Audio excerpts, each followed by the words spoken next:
I had a very close friend, a very young woman, a wonderful young lady. And we became very close because we were sharing a very similar journey. She was the patient though, and I was the carer. But what I said to her was, never ever let the medical profession steal your hope, because hope is going to drive an enormous energy through your body. I also said to her that it's absolutely critical to question and ask as many questions as you want, and there's no dumb question. Don't feel intimidated by doctors.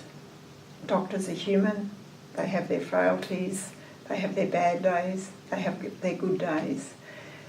And even the most cynical doctor is still human. If you feel the doctor is right for you, but you don't connect with them, don't be frightened to ask questions. If you can find a doctor that you connect with, and a doctor that is positive, that is so, so powerful, because that energy will be passed to you. And that's really what sustained me, I think. Philip's surgeon was a truly remarkable man who was incredibly determined. And I do recall going and seeing him when Philip had found out that he had one lymph node involved. And I went and I said to him, Chris, we have an issue. Philip's devastated by the knowledge of the lymph node involvement. Can you please come and talk to him? And he turned around, it was 8 o'clock at night, he'd had a long day, and he went back and he worked Philip through that. So the human side of that doctor worked with Philip to overcome that challenge. And I remember with Philip's GP, the GP kind of said to us, well, Philip, go away and have a nice life because it's not going to be long. And I walked out and I said to Philip, F him. That's not what's going to be right for us. And I don't care if we never see him again, because I was truly determined to not let a doctor influence how I felt. And I was sincerely and very, very deeply and spiritually determined not to let this disease see the end of a life that had just begun for us both. Kaylene's reminded of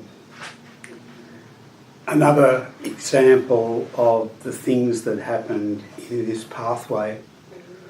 So my next door neighbour went to see a gastroenterologist for just a routine checkup, and she had a colonoscopy, and so she was an elderly person and had no one to care for her, so I'd offered to go and pick her up after the colonoscopy. And it just so happened it was the same gastroenterologist who got my initial diagnosis.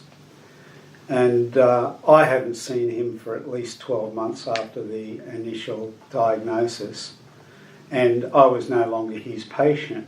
I'd now been put under the care of the gastroenterology team at St Vincent's.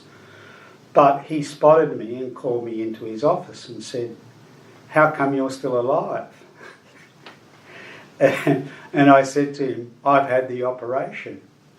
And he said to me, "I hope you realise it was just a debulking operation and that they wouldn't be able to get rid of all of the tumour and that you are still going to die." And I just turned on my heels and worked out. I thought that was absolutely outrageous.